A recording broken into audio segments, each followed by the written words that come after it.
Hi, today is March 1st, 2017. I'm Matthew Worley along with Ed Williams. We are both members of Pacific Pioneer Broadcasters. Also joining us off camera is Nancy Williams, Ed's wife, who is also a member. Okay, Ed, thank you again as we sit off camera for doing this. As I mentioned, and as you know, there have been Pioneer Broadcaster oral histories done for many years, done first by Les Tremaine, but in the wake of Jerry Fry's retirement from doing this, about that same time, you and I were having a conversation at lunch, and you were telling me about your history specifically as an instructor at the Don Martin School, and discussing some of the famous broadcasters you taught. And that was such an inspirational discussion to me. It gave me the idea, we should shoot some of these interviews, do them on video. And so you're the inspiration to do this. And so I really appreciate you. You mean I'm the culprit? Something like that. Well, let's begin for the record. What was your full legal name at birth? Edwin Wallace Williams. And what was your birth date? November 26, 1926. So no television yet. What are your first memories of radio as a kid? Well, I was lucky enough to grow up in San Jose, California, and we had what has been now proven to be the first commercial radio station in the United States, even before KDKA. This was stuff that was established not too long ago by research at San Jose State University.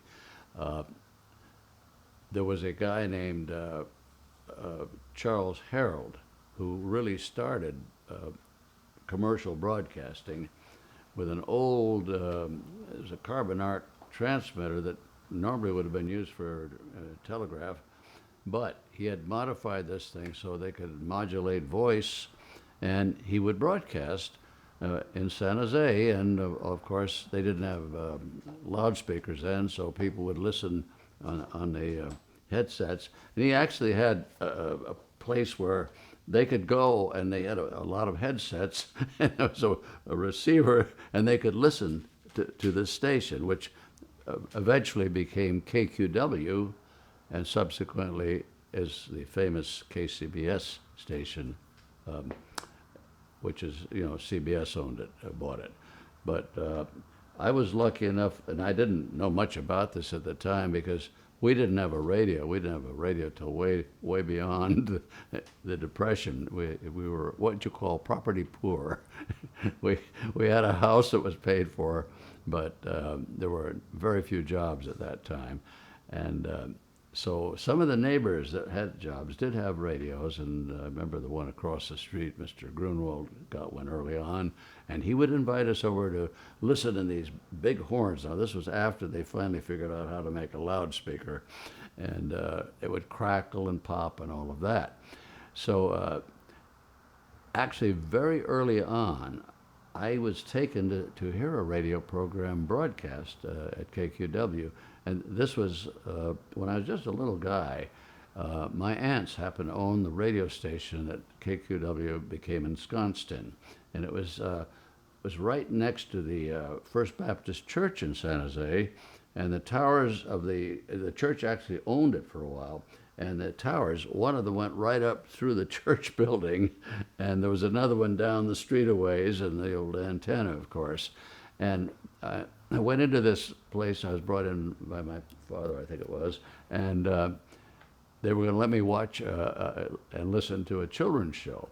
And I saw this little box up on the wall. By then, of course, there were speakers, and I could hear this sound, music coming out of it. And then we went into this little room, and there was a lady sitting there at a single turntable, and she was doing a children's show.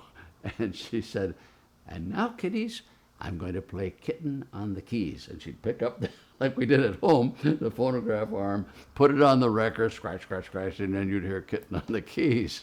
But that was my first experience with radio. And then a little later, as I got a little older and could save a few pennies from odd jobs, I bought a crystal. It wasn't a full crystal, so just a crystal, and we put an antenna from our barn to our house, and a lead going to one part of the crystal, one end, and the other one went to a water faucet, and then we paralleled a headset on that. And believe it or not, because KKW's towers were so close, I could hear KQW. It was big stuff, boy. We were really impressed. Then later, as times got better, I was able to save for a little crystal set, which I bought, I think, through the Smith Johnson catalog. And we hooked that to the antenna and to the water faucet. And it played beautifully. And I couldn't always get another station, but I could get KQW loud and clear. However, one day I'm playing it, and the little brass coil started to burn right across it. I got it disconnected about a third of the way over. Something was wrong with the ground system of that house, I think. Others have said maybe it was static electricity in the antenna, but that was the end of my crystal set. But that's how I first experienced radio, and I was very impressed with it. And as I got older, preteen, I would sweep the walks for my father and get 50 cents a month.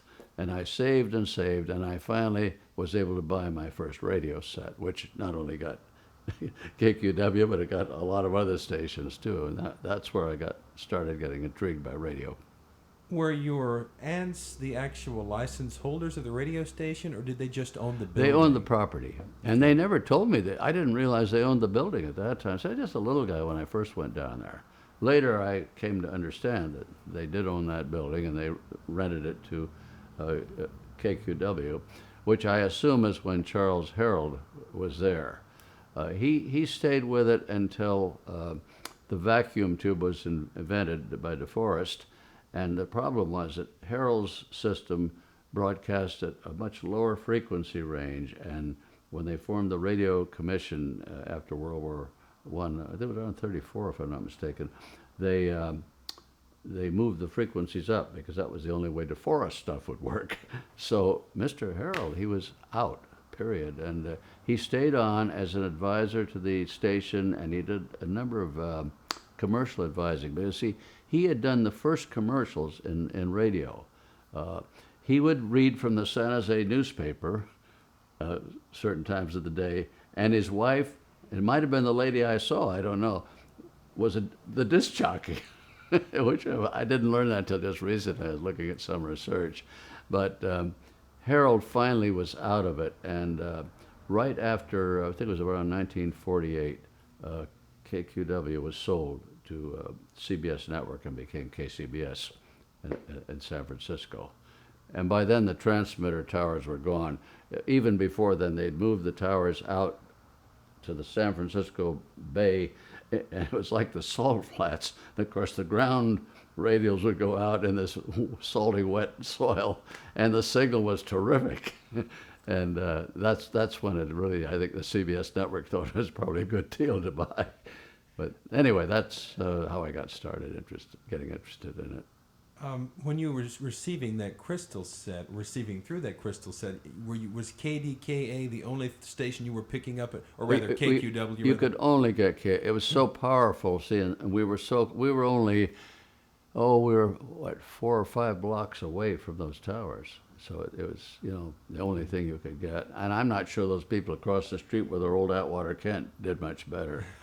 But, so, he even helped DeForest out.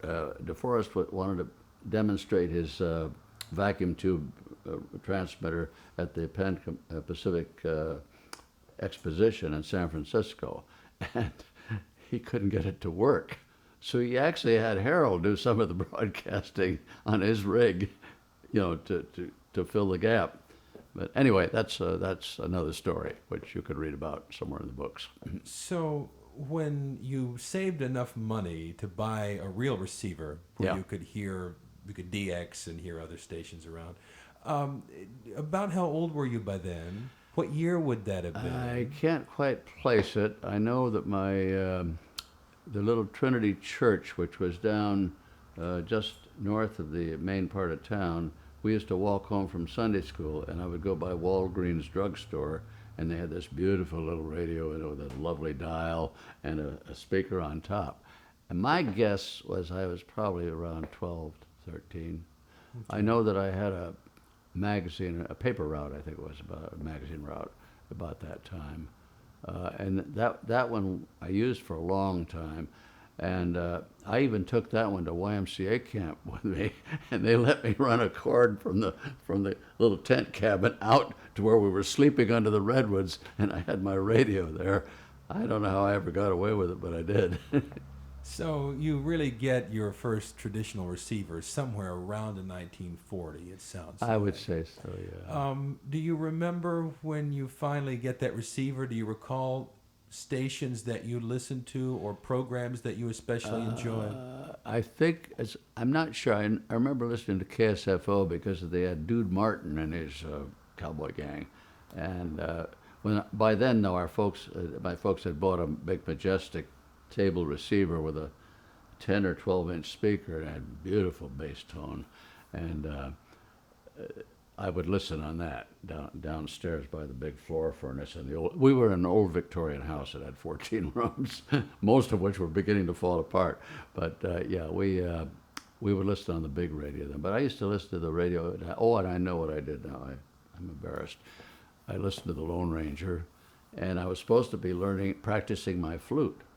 So and I was up in my bedroom, and what I'd do every now and then, I go toot toot toot toot, and then I'd be listening to the next, what was going on in the radio. My folks thought I was practicing, which is why I became such a lousy flutist. Enough. We were getting off the track a little, I think. Your entree into broadcasting seems to come on the backside of having really begun your career as an actor. Yeah. So when did you first have an aspiration to be in a creative field? Was your initial thought to be an actor? When you're a teenager thinking about things, when do you first have these thoughts? Well, actually, when I was playing the flute in the 6th grade orchestra at the Lowell Grammar School, it seemed awfully drab. I never wanted to learn the flute. I always thought it was kind of sissy. See, in those days, the flute wasn't a jazz instrument. Everybody wanted to play the sax or the trumpet, but they needed a flutist. And my father could afford $20 to buy me a flute. And that's how I got to playing in the orchestra at school. And they had a dance group. Her name was Andrichetti, and it was Andrichetti's Sunshine Kitties, and they danced on our stage, and I'm right down looking up at this with the lights on them, and I thought, yeah, that's nice and warm, and that's awfully good stuff. And of course, I was a very quiet, shy boy. You wouldn't know it now, but I was. And I wanted to be in a play. Well, I got in I think it was the 6th grade safety play. All I got to do was carry the end of a stretcher. So I didn't do anything. But when I got to junior high, there was a marvelous teacher, a young woman, and she gave me a chance to perform, not in movies or anything, but it was, they made projects. Like we made a radio station out of old lath and paper and painted it and then pretended we were on the radio. So that, I think, was part of it. Plus, I made a model of Hoover Dam. It was called Boulder Dam then. And the teacher even took me to the clay factory to get clay to make this thing. And I was pretty good at explaining things. And the teachers came over from the college to see who this freak was doing this stuff. And so that kind of whetted my appetite. The problem was I didn't get very good grades, and they wouldn't let me be in plays in junior high. And the old teacher, I won't mention her name, I don't want to get sued. No, she's long gone, but she said, no, you can't be in this, you don't get good enough grades. So I couldn't get in plays. So what I did, there was a very fine Italian boy, Fred Maida, who wanted to run for student body offices. And we were good friends, and I agreed to do his political speeches for the assemblies. And so what happened was, I would do Miss X, the teacher just about died.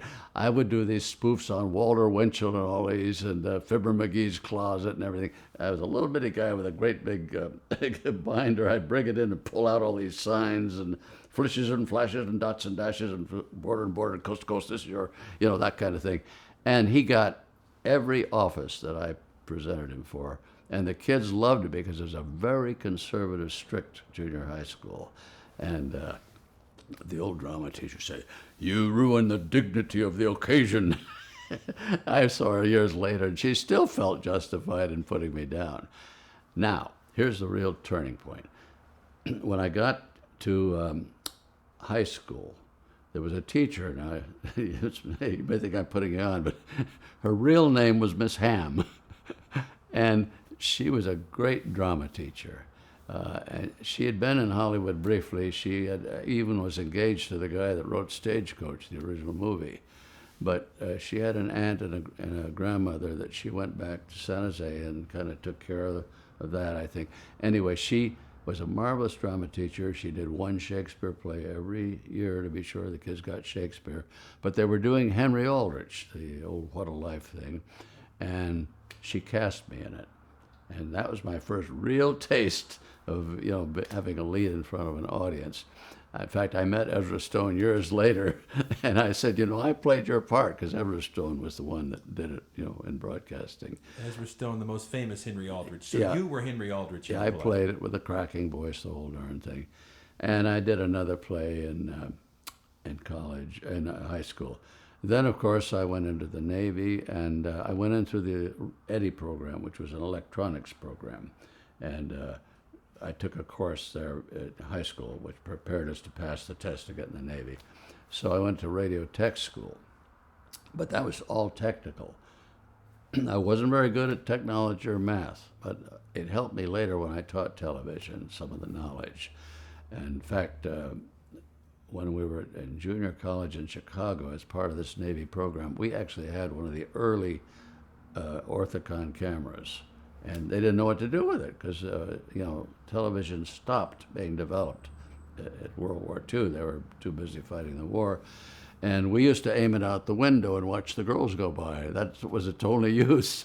But anyway, in Chicago, they gave free tickets to plays to the young sailors. And I used to go see every play I possibly could when I was, on liberty. And that whetted my appetite, something awful.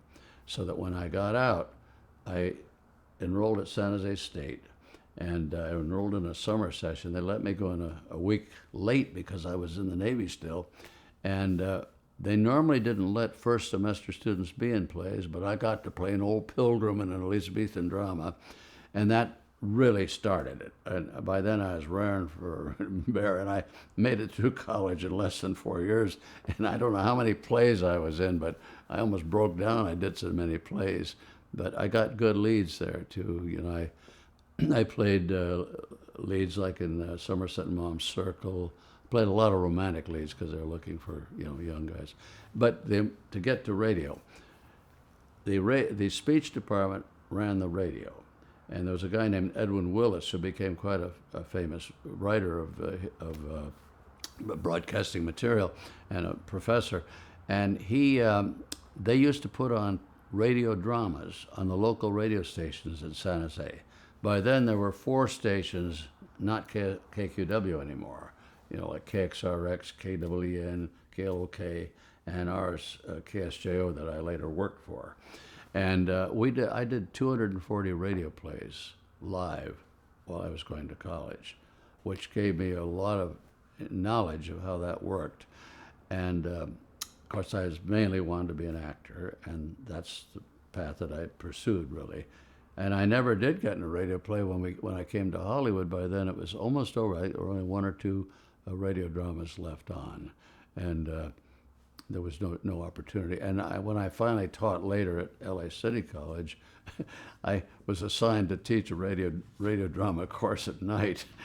It lasted 1 semester because radio was all finished that way. Now, I've gone a long way off the track. I hope that's not too much. Okay, let me ask you this. You also have, and I don't know the years on this, you went in the Navy, and in the Navy, I mean, that was during the war, but it sounds as though to go from having a fascination with acting to having a real ambition to be a professional actor. Really did. That kind of happens when you're in the Navy or I worked apparently. so hard in college, I even got a magna cum laude. My parents almost fell over because I came out of junior high school on partial standing. My grades were so bad. And so it's during that time that you finally decide this is what you want to do with your life. Well, yeah, by then I'd made a choice, yeah. But now you also received an MA. Is that also in acting, boy. or is that later? This is getting complicated. When I had finished the bachelor's degree, and that's when I was doing plays too at night with a special group that Lillian Fontaine had out in Los Gatos. She was the mother of the two actresses, Joan Fontaine and Olivia de Havilland. And Lillian would do plays, and the first one I did was I had a lead in Skylark, and then they did a thing called Two Blind Mice, and I had a lead in that. And then she'd call at the last minute and say, somebody's dropped out of the cast, could you cover? Because by then, right after college, I spent a year selling Watkins products door to door. The most traumatic year of my life. But then several people talked to me and they said, you got some GI Bill left, why don't you go on and get a graduate degree? So because I'd had good grades at San Jose State in the drama, I got into the drama program at Stanford for the MA program, to get an MA in acting and directing. But anyway, I spent several years there researching, the subject to get my thesis done and get that degree. But by then, I had already gotten a job with KSJO in San Jose, the radio station. So, is your first professional work as an actor, or is it more as a broadcaster? Oh, that was all broadcasting. Yeah, no, I did one acting part in San Jose, playing an ambulance driver up in the Almaden area, and I drove the ambulance, and I didn't ask for my paycheck in time, and the company went broke, so I never got paid, so I was still an amateur. Was this television? Pardon? Was it television? No, this movie. That was a movie. Okay, you were in a feature and you didn't get paid. Okay. Didn't get paid.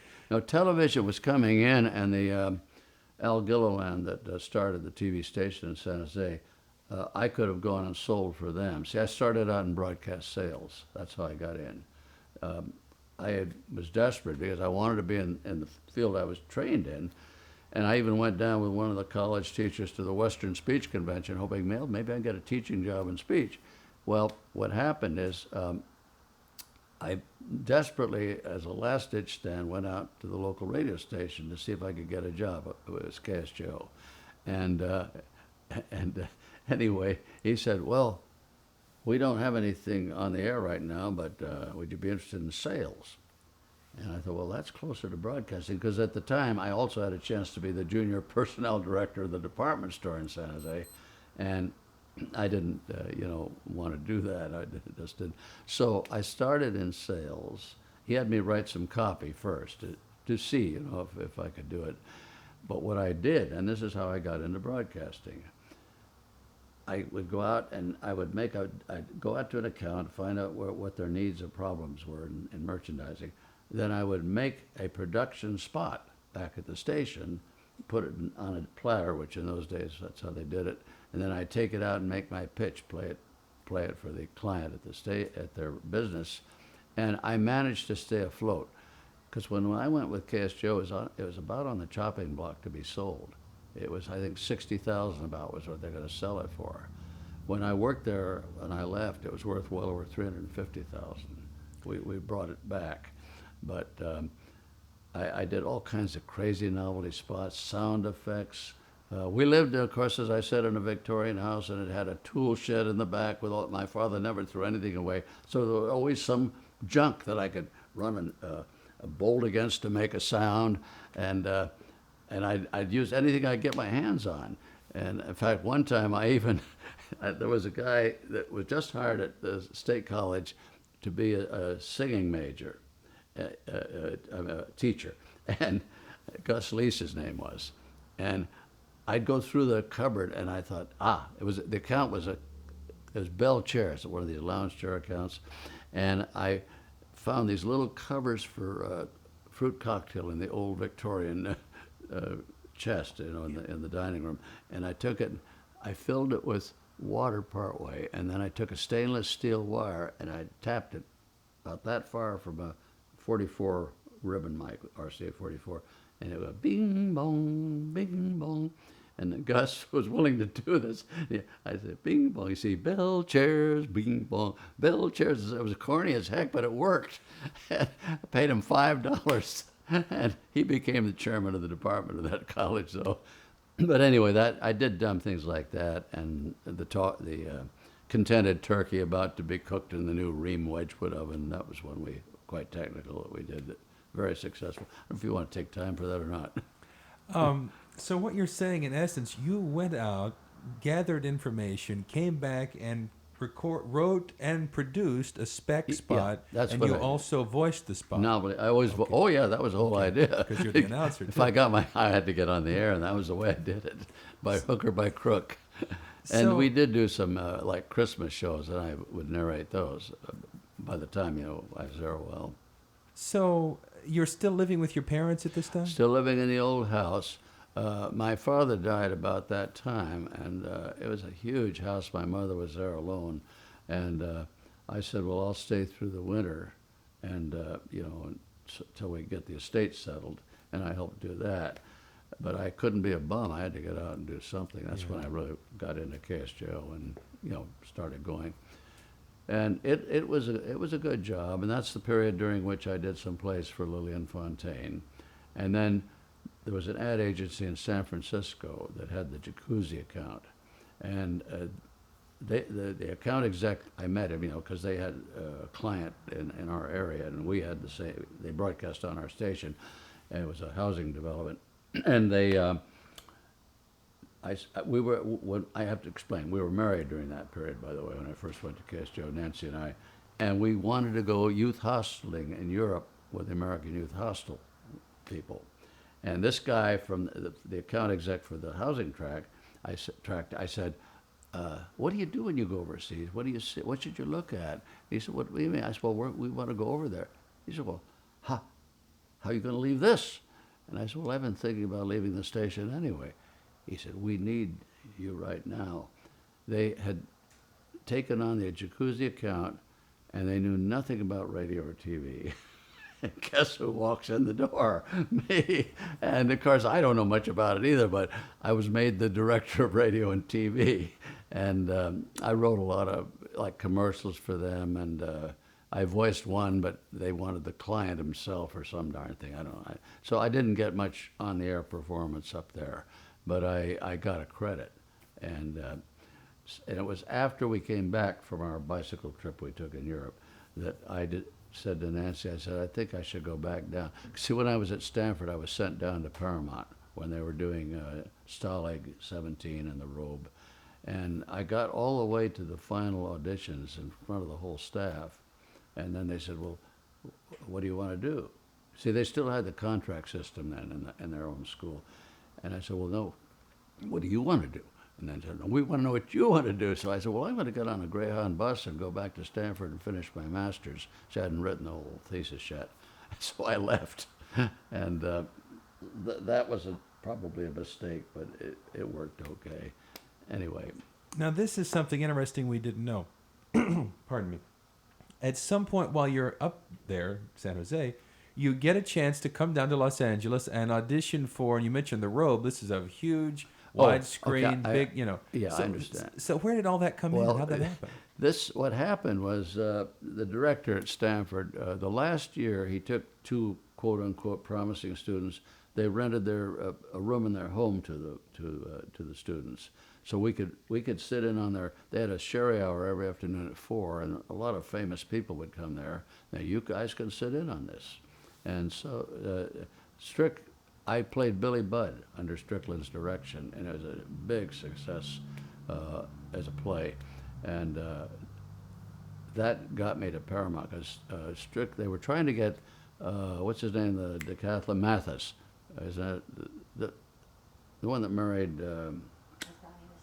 Matthias, I'm sorry. Yeah, Bob Matthias.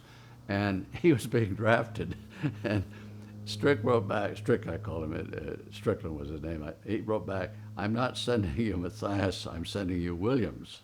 So this scholarly-looking guy goes walking into Paramount, and I think they thought, well, if he sent him instead of Matthias, he must have something, probably talent. And that's how I got the audition. So that was what year, more or less? Because I don't recall when The Robe was done. Let's see, I'm trying to figure that myself. 53, yeah, but just before we were married, I think. Yeah, just before, I think. Yeah. 1953. Yeah. So you're not, you're from California, you're from Yeah. San Jose. So it's not like you were coming in from Kansas or something. But having said that, though, you're coming down to Los Angeles. It's Hollywood. It's Paramount Studios. You're a young actor. You've set about your craft is to be an actor. How did you feel about coming to Los Angeles and being I was scared tested? to death because when we got finally, I came down twice really over a period of time, but I didn't even know how to rent an apartment at that time. She had always lived in this big house. When I worked at the radio station, it was maybe a mile from the house, And when Nancy and I were first married, when I worked in San Francisco, I'd take the train up there every day from San Jose. They had a train then, and I really wasn't ready. And I met the head of talent years later. He came and saw a play I was in, Milton Lewis, a very famous talent director. And we became friends, and that's another story.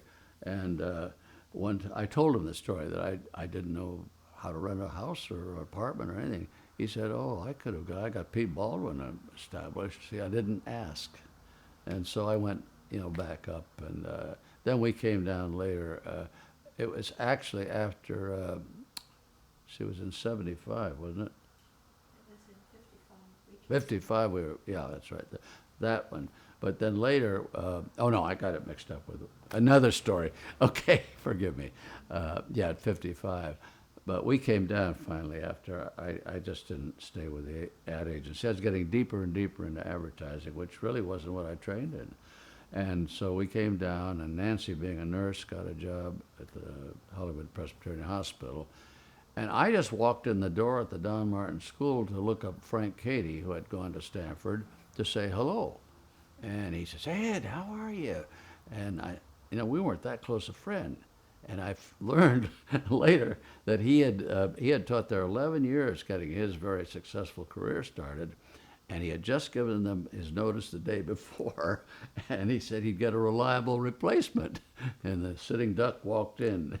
And I always thought I'd like to teach someday, but not that soon. But I did. I took the job, and because it allowed you time off, you could pay another teacher to cover your class, and you could freelance. That was one reason I did that.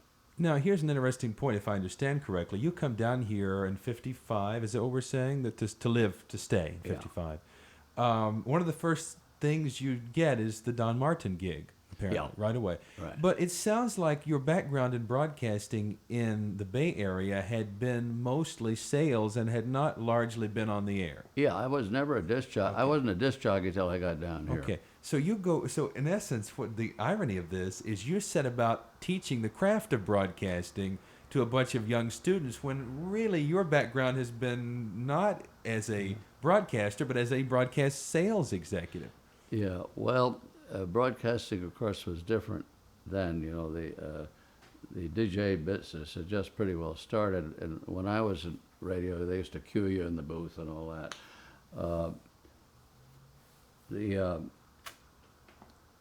I had a lot of knowledge of how to put stuff together to go on the air. I had a lot of speech training and all of that, and that helped. Of course, that's why I had successful students. They learned how to open their mouth.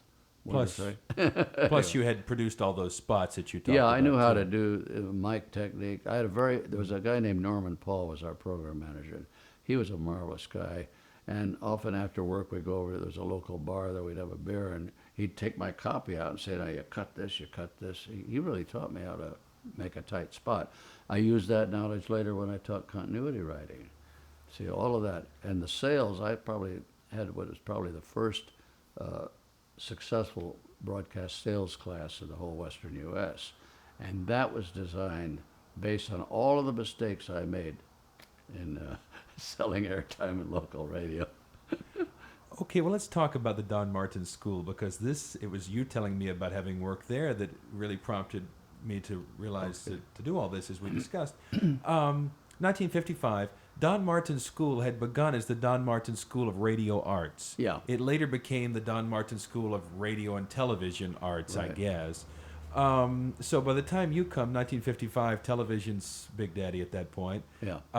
You mentioned Frank Cady. We should note that Frank Cady is the man who is remembered as Mr. Drucker on the series Petticoat Green Junction. Acres and Petticoat Junction. But yeah. So he's beginning to have a success in acting that would later pay off in those popular series. When you go into Don Martin, what was the school like at that time? Where was it located? How large was it? Well, it's pretty big. All of those trade schools really thrived off the GI Bill. I mean, kids could get their tuition paid by the GI Bill. They had 2 locations before I joined them. They had gotten rid of one of them. They mainly had teachers that had been professional broadcasters, and most of them were guys that were trying to get into Hollywood in the network and big time. And so those guys were really good teachers for these young students. And I was the only guy with the old academic MA and all that junk. I think that's one reason Don liked it, though, because they could put in the booklet from Stanford, and not a Yes. physics major, though.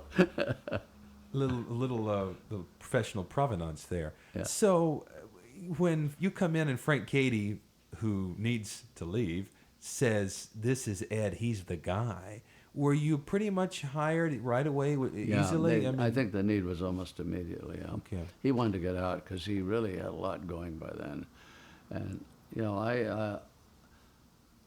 Don Martin did me a lot of favor in the sense that like even the sales class, I taught some there, but some of these classes I later taught at LA City College, I formatted, at Martin. Now the announcing, no. The beauty of Martin was they had these booths, with the console on one side and the turntables, and I'd be on the other side, and there's an intercom, and so you'd make notes as they're performing, and then you'd open and say, "No, try that sentence again. No, put the T back on there," and it was very close. And see, all these guys were good. People like George Walsh, they were well-known announcers, and there were a lot of them there. And then in the technical side, to get their FCC license, which was required then to be a combo player, they had some very good technical people. Ivan Perry was one of them, and I think Ben Moon after I left. But Ben was a remarkable. He'd been in the Army Air Corps, and he really knew technology, the camera and the circuits. And they had professional equipment. That was a must there. They would get a old board maybe from CBS and fix it up. They also owned a station, an FM station, which became KBIG. And I don't know why they ever sold it. It was a big mistake because it became very valuable. And so they had an on-the-air thing going there too. And remember Les Claypool used to do a show on that. But I mainly dealt with the announcers originally. Then later, toward the end of my stay there, I was in charge of the daytime television. By then, the TV curriculum was rolling pretty well, and we had an image orthicon camera and a Vidicon. No, we had 2 orthicons. I'm sorry, and we taught the setup of the cameras. I had to learn it myself.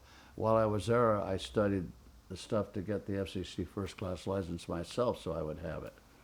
And the only other thing I did, I had an agent by then that wanted me to be on the air, and there was an FM station that would hire me for a couple hours in the evening for the evening music show as a disc jockey, and I did it for about 6 months to less than a year anyway. And I developed techniques for cueing the records that would be more efficient for them, wouldn't wear their joints out, and of course I kept pushing the personal you on the microphone, which in the old days, they'd say often, "Ladies and gentlemen," as if they're talking to 1,000 people. And I worked with that a lot. And that's why I think some of the guys did real well. So let's hit a couple of points about Martin here. When one went to Don Martin, one could become, as you noted a moment ago, a combo man. You could get a first class ticket.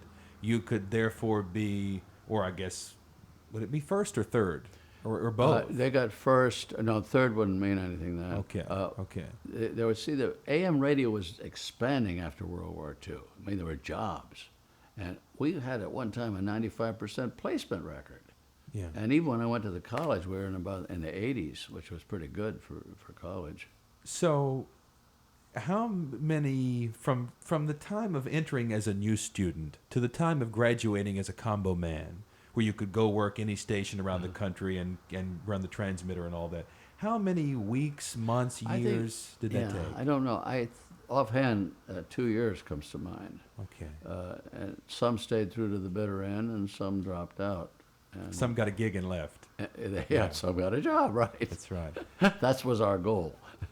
And go ahead. I think that we talked to Tom Kennedy, who was a student there, and I Yeah. believe Jack Nars was a student also, and I Yeah. believe Jack left prior to actually completing. He may have. The Nars brothers were just before I was hired. Yeah. They had just finished. So when one came into the school, did one choose to focus on radio or television, or was a student taught everything? I think it was pretty much now don't quote me, but as I recall, it was all one bag. They Okay. took some TV and they took the radio announcing. It was broadcasting, period. Okay. You couldn't, like today, you might specialize in one thing, but I don't think we did that then. I don't remember it.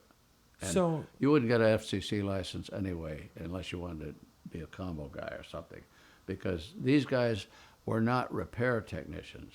See, they wouldn't. That's what we did in the Navy. They weren't that. sure.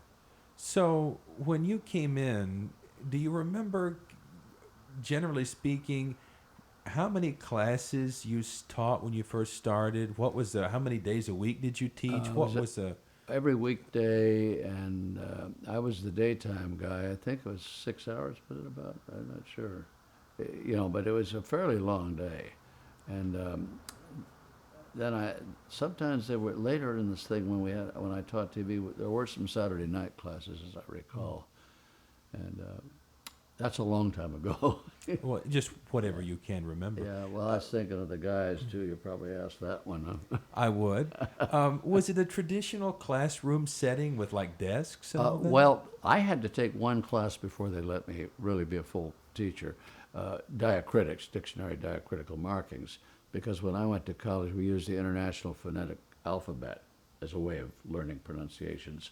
And they did like the Merriam-Webster dictionary, just the markings, the long A, the short I, that kind of thing. And so I had spent a month with a guy that was, he was an announcer at, I think, KNX, Bill Harpel.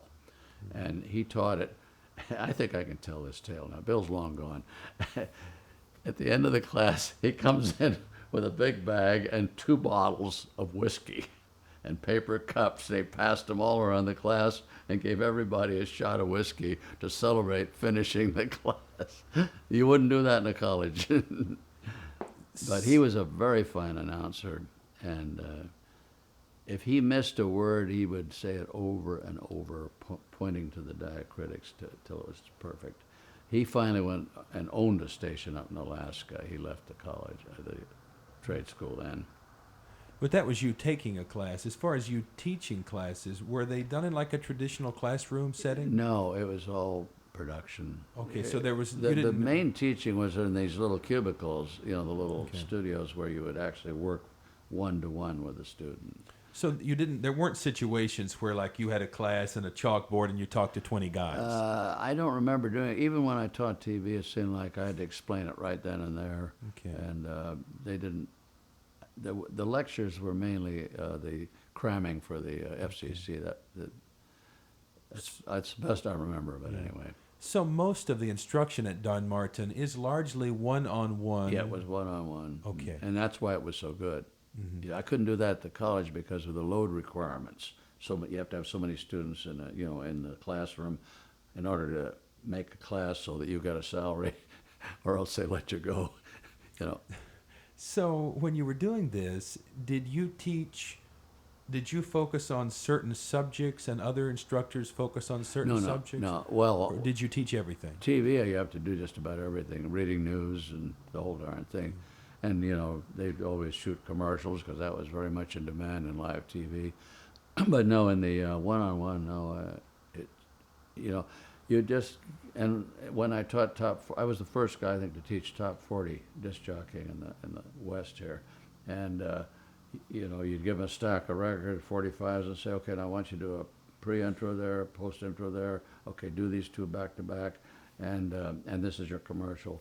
And, you know, we really put them under pressure. And we had I remember one of the tricks I did, mean, but I would loosen the cartridge on the play arm, on the phonograph arm, and somewhere halfway through the thing when it would cut out. And what do you do then?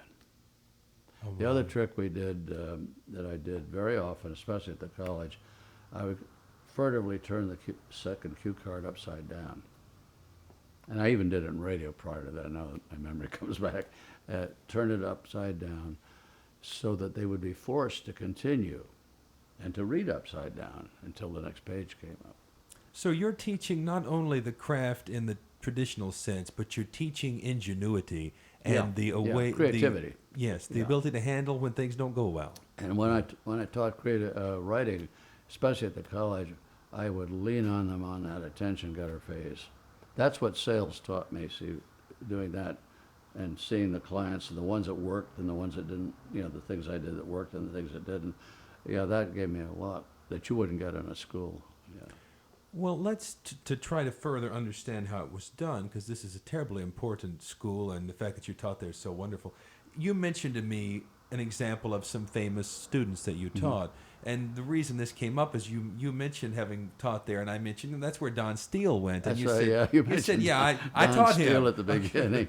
So let's just using him as an example. You taught him. Yeah. Did you teach him exclusively, or were there? Oh, I think there must have been other teachers. I don't think I was the only guy, but I had an awful lot to do with him. He would read Shakespeare for me, believe it or not. He was a very quiet boy. I mean, and years later, you have time for that quickie story? Anything you want to tell me? Sure. Years later, I was over at KHJ. Ken Orchard was the chief engineer. I just went over there. I think it was on business of our expanding our facility at the college. I think I was going to get an opinion. And I went into the studio, and I saw this mop of hair at the window, and he looks up, and he popped up like Jack in the Box. and he said, come in. The minute I opened this door to the control room, he says, I told you I'd make it back to Los Angeles. I apparently years earlier had said something about that, and he took it to heart, and that was exactly 10 years. He was back, and he was a big star. So you're saying that he remembered you telling him Yeah, he remembered it. that you wouldn't get back to Los Angeles, or that he it should was a come? rule of thumb, and especially at the college, it was a rule of thumb. It does. It takes about 10 years out in the boonies, you know, getting experience, working through all the problems, which they don't like to have happen down in the big markets. No. And it is about 10 years. The only guy, or two guys I can remember that I taught at the college, one was Andy Amador, who became a disc jockey out in San Joaquin Valley.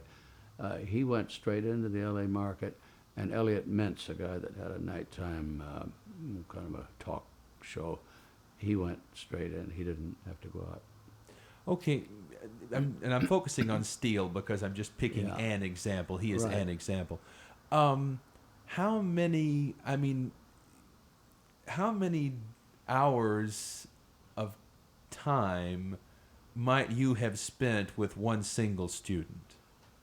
Well, as I recall, you had a couple of them in an hour.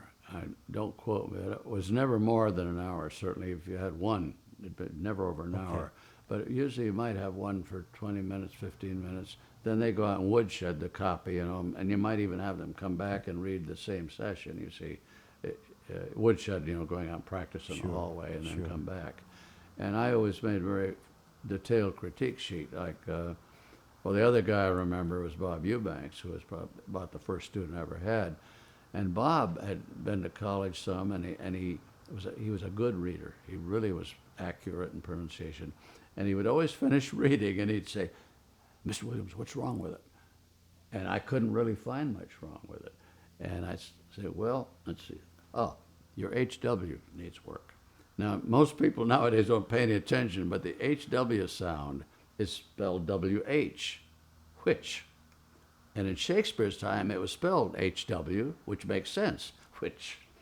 And he would say, like witch, like a witch in Halloween. And so I would correct that, and I'll work on that. And he was a perfectionist. He really was. He wanted to know everything that wasn't just right. And he also was lucky because at Don Martin, when the Hollywood Parade came, that we would bring one of the cameras up on the street and we would shoot the Hollywood Parade just like the studios did. And they'd have a guy, whoever he was in the class, would narrate it, and Bob got his experience doing that, which, of course, later in the Rose Parade, he probably, I bet more than once he thought back about that. Yeah. You talk about these guys going out and woodshedding it. So it sounds like that to pick out someone like Eubanks or Steele, it sounds like in a day's time that they would be taught by a few different teachers. I think there were other, I'm sure there must have been others, Okay, so they would talk with you about some subject. Then they had more than else. one announcing teacher. They would come and go. One of them went to the network. I can't remember his name, and one was an ex-opera singer, and Jimmy Fitch was with us. He'd been a big band singer, quartet of some kind, and of course that all folded at one time. So he was teaching at the school. Jimmy, I think, stayed on till the school was finally sold. Now, you said to me at one point that when you were teaching, you could tell which students were going to be successful, or at least you could have a hint. You get an idea. I mean, a guy like Eubanks, you know darn well that he's going to do okay. And I used to have him come back to the class at the college because he loved to teach. He really wanted to be a teacher. And, of course, he became so successful, and he bought these, developed this teenage nightclub, and he was a millionaire by the time he was 40. And he couldn't go back. He said, I wish I could. But he used to love and come and talk to the class because it gave him a little taste of what he really would have liked to have done. And during this time, like you mentioned, for example, Eubanks, you said that he read well and he was a perfectionist. Could you point to qualities that a good student had? Obviously, being a perfectionist is one. I mean, were there qualities of personality that you saw that you could tell that was going to be the good student? Well, they're very much focused on the goal. I think that's true, and I see that in actors too. They're monomaniacs about going in one direction, and everything else is put aside. I don't know how much that was with those two guys. I really don't. See, once they went out into the boonies, Steele, I forget where he went, but he was, getting experience, and I'm sure he had in the back of his mind, 10 years from now, I'm going to be back in L.A. And he created that persona, the real Don Steele.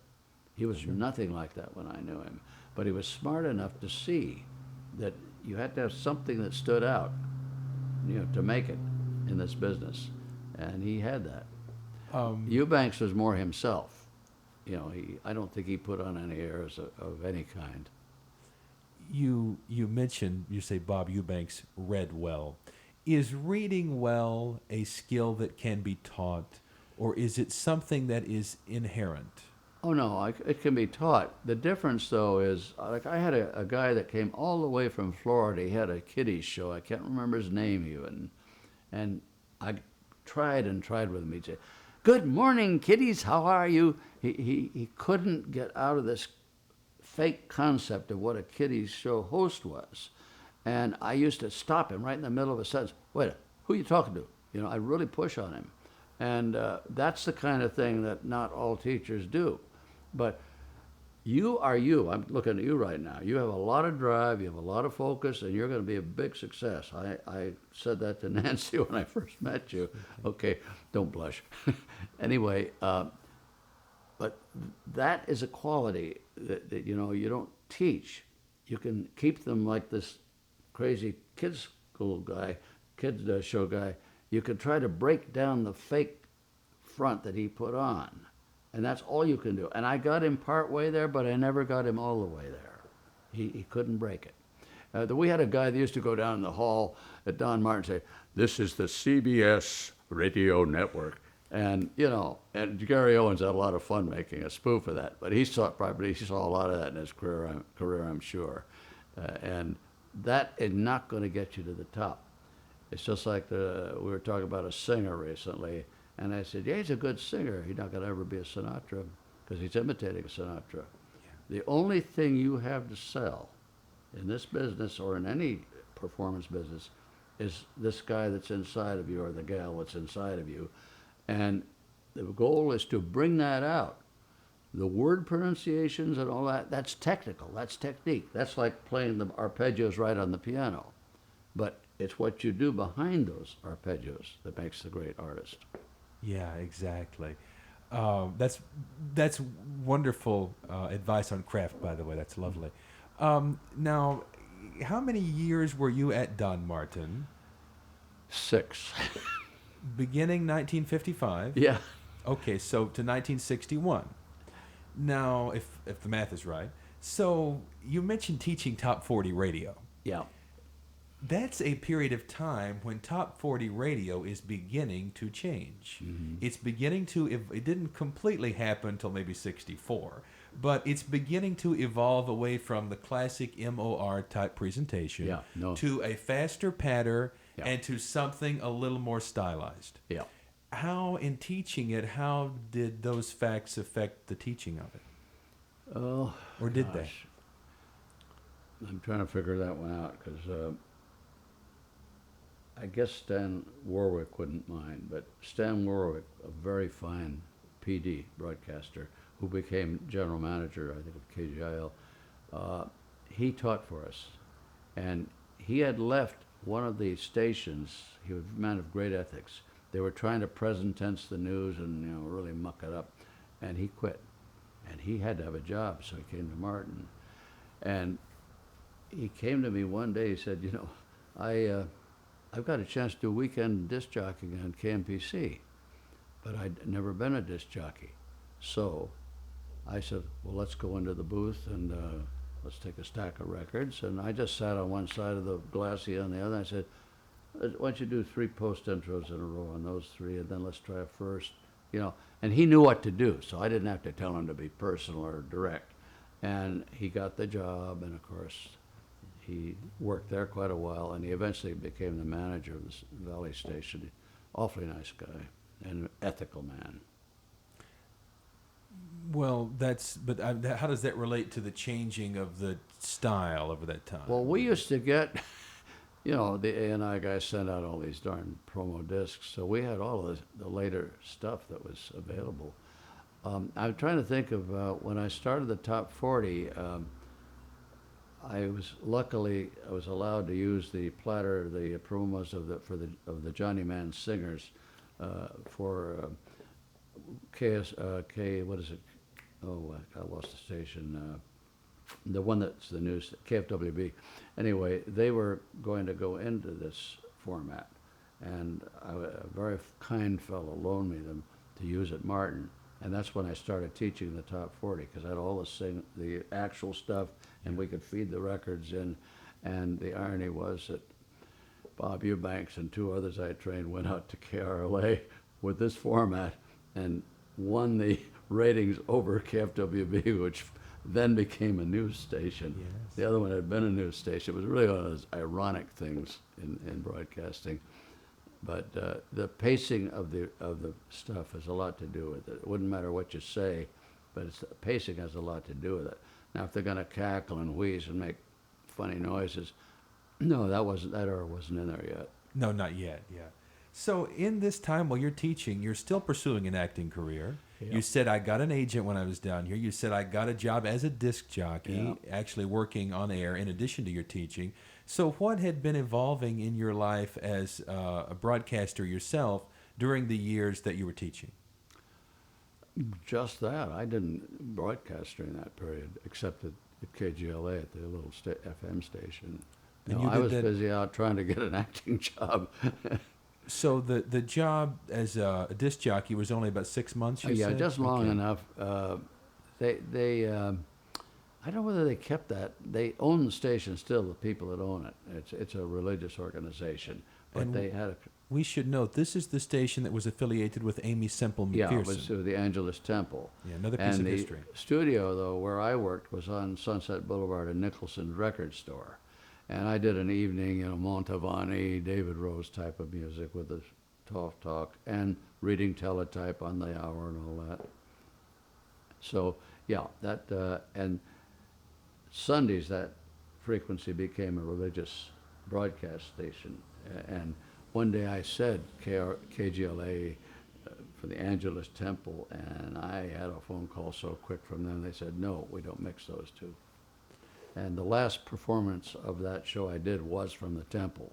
They had pulled out of Nicholson's, and they were way up on the top floor. I get lost every day trying to go to find it. I only worked a couple hours a day at it. It wasn't a full-time job. It didn't pay enough. They paid $2 an hour. Mm-hmm. So, at what point, speaking of pay, at what point did you join AFTRA? You must have joined AFTRA somewhere around that time. That's part of the broadcast.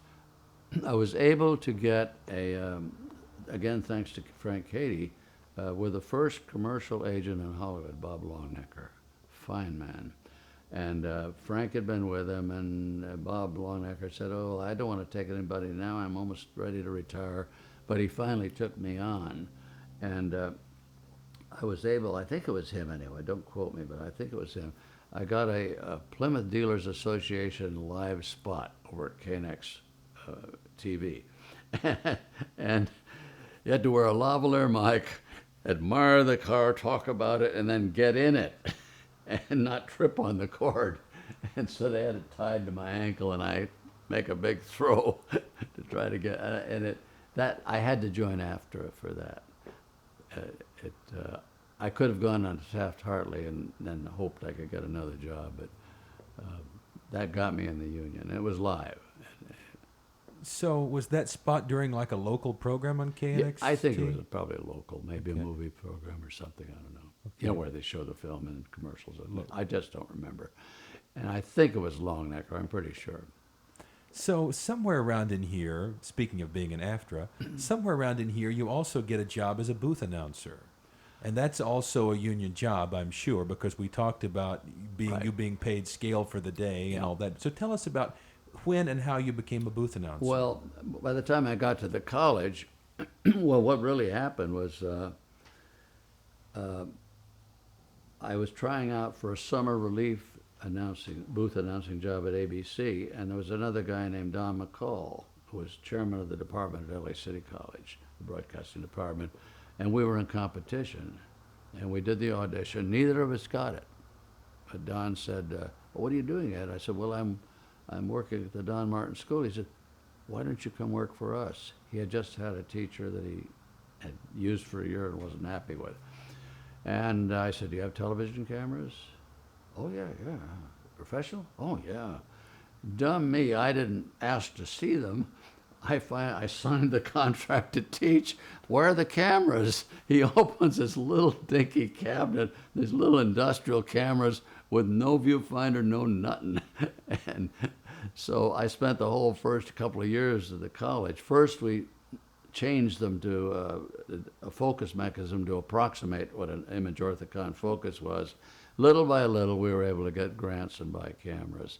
But about then, I had established a committee of advisory committee, and Dr. Jim Loper was on one of the ones on that. And I'm not sure he was the one that brought it off, but he was president of the KCET then. But there was another person, as I recall, that was involved, and I was able to get a booth announcing job at KCET. And it was beautiful because I didn't want to quit my teaching. I was trying to build some tenure, and but I could get.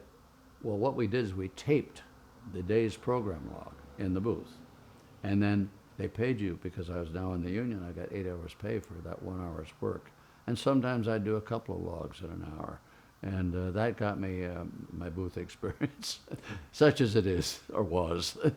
So, other than the disc jockey job and Yeah. this booth job that you have, was that the total of your actual radio, that's TV, but your actual like broadcast announce experience during that I period? think pretty much so. Okay. I Other don't- than acting? I did a lot of stuff when I was teaching. I narrated a lot of stuff for the college that was played on various stations, radio, and I did a program for the English department, poetry, reading poetry that they edited and put on the different stations. But no, I really wasn't. I've never been a practicing AM announcer, radio, 8 hours a day. No, I never. See, it wasn't what I set out to be originally. Well, before we talk about your acting credits, let me ask you one more thing about the booth, which is it's interesting that you, because of the after contracts, you were able to be paid for a full day's work, but you only taped the spots ahead. A lot of stations didn't want to do that because they wanted a guy in the booth in case something happened. That's how I lost it. So tell us about Yeah. how that came Well, about. after Jim Loper left, and there was a program lady that left, they changed the format then, and they wanted a full-time booth announcer, and they hired Bernie Allen for that, as I understand it. So that was the end of my career as a booth announcer. But it So- was enough to teach booth announcing to the students. Oh, that's a great piece of I history. have a little being bit of everything and not much of anything, which is always paid off in teaching somewhere down the line. Very valuable. When you were booth announcing, can you talk anything about?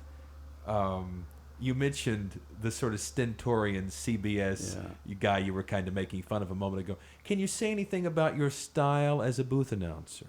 No, I'm me. I just did it. I don't believe in affect. I'm maybe affected now or something, but No. I don't believe that you talk to that one person out there, and you try to be as cordial as you can without being schmaltzy and all drippy, and that was it. I didn't do more than that. And so you would have read IDs and maybe like promos. And then of course one of the things we had to do was the station, when it was raising funds, I had to be an on-camera pitch artist, and I did that while I was there. But the job wasn't a long-term job because, as I say, once the station changed, that was the end of it. So you went to LACC, and it sounds like you, as far as the quality of the equipment and the quality of the program, you took a little bit of a step back, although you Yeah. didn't know that initially. How many years were you at LACC, and what would you like? What would you like to say about teaching there versus teaching at Don? Well, it was when I first taught, it was just hell, because see, the load you have to carry. I had to have a lot of students, and then I'm writing all these curriculum things, and it damn near broke me to. I almost fell apart. It was too much, and we did get some load relief finally, especially when I taught television, because that's like teaching a three-ring circus. It's a lot of work. And eventually they had brought in a co-teacher, and that helped a little. But usually when you get a co-teacher, they don't want to do the work. They want you to do the work. So, but it helped with the students. Like if you're trying to set things up, they're very good in that regard. And they did some, toward the end, they were doing some of the programming too, which helped. But no, I don't know what your question was exactly. Was the work at LACC a more traditional classroom setting? Yeah, oh yeah. You had to have the students there, and you lectured to them. And that's a problem in a two-year college. In a junior college, they like to have their hands on it, even though they don't know what it's all about. And some of my better students just loved what I did in advanced television. And one of them's a big producer-director back on the big PBS station in the East, the flagship station. And a lot of them got really good jobs. Yeah, I even worked on a Pearl Vision contract. I was an actor on that, on a year contract. The guy that did all the artwork, the set design, everything, he was one of those students that I'd had. It was kind of a thrill to see. Oh, may I tell you one other entirely other Please way? do. Then I'll get off of this. Please do. By the time I got the acting a little bit established, I had a nice agent, a lady, and we have a son who was a national park ranger. He was back at Glacier National Park, and we often would go wherever he was and spend our vacation so we could visit.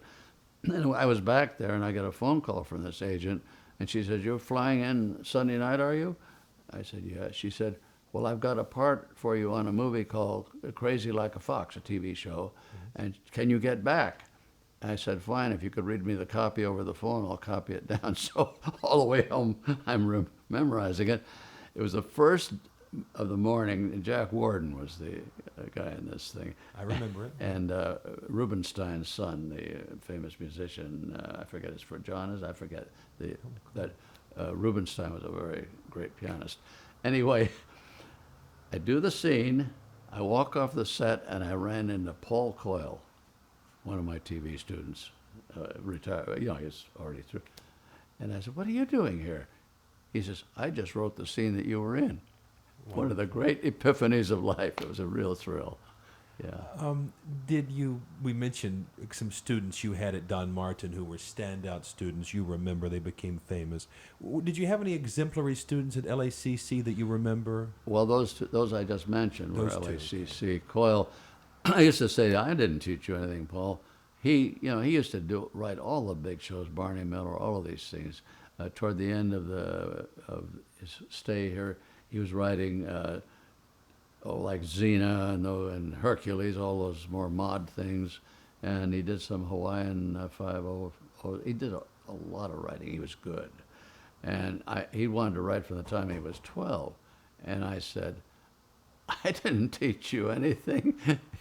"Oh no, yes you did." So I let him give me credit, but the truth is he was pretty self-taught when it came to writing. You mentioned Crazy Like a Fox. I mean, a lot of your big acting credits that we remember are from episodic from the 80s on up. Yeah. So it's around the time of shows like that. All the years that you were teaching, I know you seem to have had a renaissance as an actor after your teaching years. Yeah. All the years you were teaching, were you getting many acting roles? Did you go out for auditions? When I went to the college, I did not audition for a drama acting role for 24 years, because I do not approve of professors that go out and moonlight and make a lot of money on the side and then neglect their classes. I just used to make me mad to hear that. And so I didn't. And actually what finally happened, Nancy and I took our sons to Europe to visit her sister and see places and all. And on the way back, I said, "I think I really ought to try to make another shot at acting." I felt like the surgeon who's been trained to be a surgeon, and he didn't quite get in the operating room yet. And I wanted to get in the operating room. So that's when I had a chance to leave the TV and drama, all that junk, and move to the speech department, which was like being on a vacation compared to what I'd been doing. And I went back to acting school at night with Estelle Harmon to see if I could still do it, to hone the skills. I asked one of the drama teachers, "Do you know where there are any plays, good theaters that have plays?" They were Liberty Theater that the American Legion ran down on Highland, the famous building down there. They were doing plays. They were starting a drama thing to help the Vietnam veterans and all. And I went down, I tried out for the Caine Mutiny Court Martial, and they made me head of the court, which is a pretty good role. And that really got me back into it. From that, I went to the first audition, TV-wise, that I had in 24 years, and Sally Powers was a casting gal at Paramount, and I read for her. By then, I'd picked up an agent because I was in the play, a lady named Hope. First I have a ham, then I have a Hope. Anyway, I was able to get an audition, and Sally Powers looked at it after, and she said, "I'll put you in the file." I thought she meant the circular file. And 2 weeks later, I got a call. She says, "The producers want to see you." And I went back and I auditioned for the Zucker brothers and Jim Abrams, and I figured, well, that's that. Got another call. They want to do a screen test on you. Then I began to get worried because I hadn't acted in quite a while, and I did the screen test, and I got a supporting lead in the old Police Squad series with Leslie Nielsen as the main lead, and it got me going again. because I did all of the series. It wasn't long. It didn't last long. It got run out by Magnum PI and some problems at ABC, but it got me started. And that brought me 10 years later. They called me and said, "Would you like to play your old part in the Naked Gun movies?" Well, they only had one at mine. Oh, yes, I would. And so they put me in all 3 Naked Gun movies as a crazy head of the lab, as the part I played. It was a lot of fun. Ted Olson.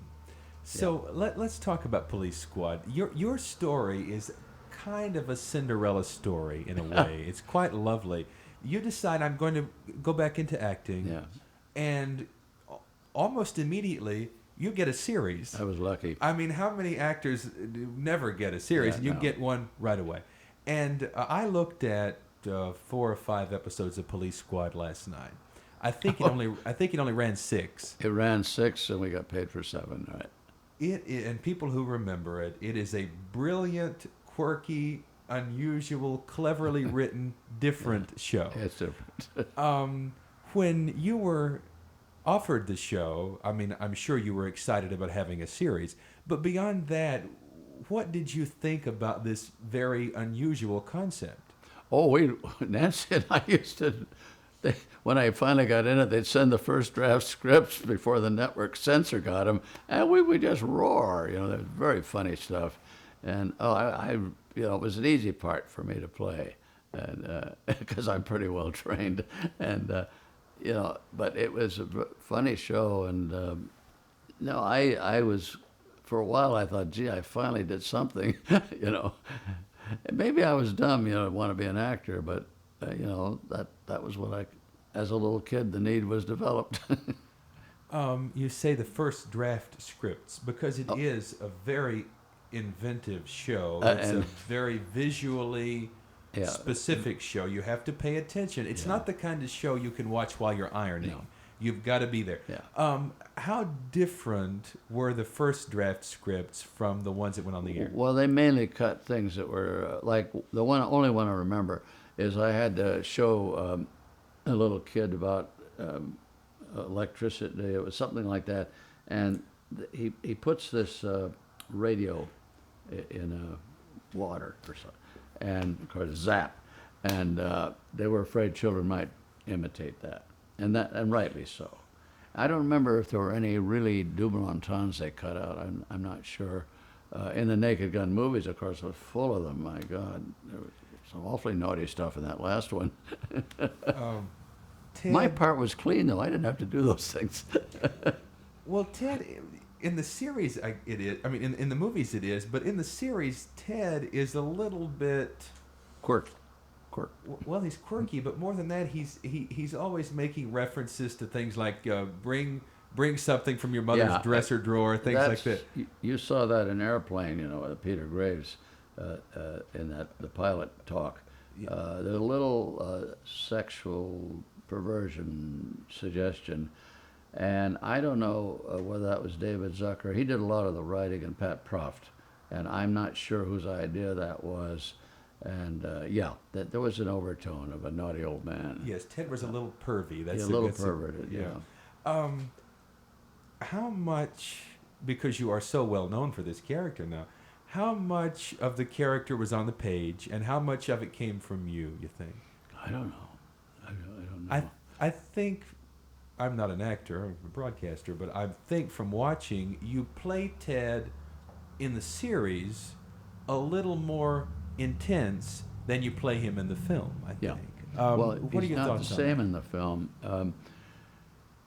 A series, you have to have that monomaniacal focus. He's going to really show him. And the film was so broad and sprawling, that it wasn't written in the first place, so the lines weren't there about the kids' things. They did, I think, in the movie, they did. No, they were going to do the one where he puts the neighbor up on a ceiling and counterweighted with a ball and a bowling ball, and when one goes, the guy comes down. That was going to be in the movie, but they didn't do it, and that darn near did my career in, because they had given me the script with that, and I think they thought they had such a brilliant thing they didn't want anybody to know the jokes. So they didn't have the color rewrites. So you don't know which mimeograph white page this was. And I got down there, and I was the first guy on the scene that I had to shoot first. And I said, oh, where's the rigging to hang the neighbor? What, don't you have the latest script? 40% of that script was gone, and I had to learn it right there on the spot. It was it's the only time I ever said to anybody, I said, if I'd known this, I wouldn't have taken the part. I said it to the little AD gal, and get some coffee, and I luckily always carry file cards, so that short-term memory, if it triggers, I can look at it before the scene and put it back in my pocket. That helped me a lot. Leslie was a big help, because the complexity when we did this scene where he has the Swiss Army shoe where the knife blade's open, and then he has cufflinks, as I recall, and he shoots them at George Kennedy's neck, and that was very tricky stuff to do that, because one, I said, you can't shoot that at Kennedy, it'll hit him in the eye. And luckily the special effects man was a real sharpie. He said, okay. So we shot the cufflink, into space on an extreme close-up, then shot Kennedy grabbing his throat and falling down. Took about 6 takes though, because his timing was holy hell, because things had been rewritten on that whole thing. But Leslie, one time when we were running it before, he said, now look, you've got your table reading, and the second take was your first on camera, your dry run. So he really was very helpful in cheering me up. And the second movie, they only changed one line. The third movie, they rewrote over half of it on the set. And I think they thought they were Charlie Chaplin maybe by then, because he did that.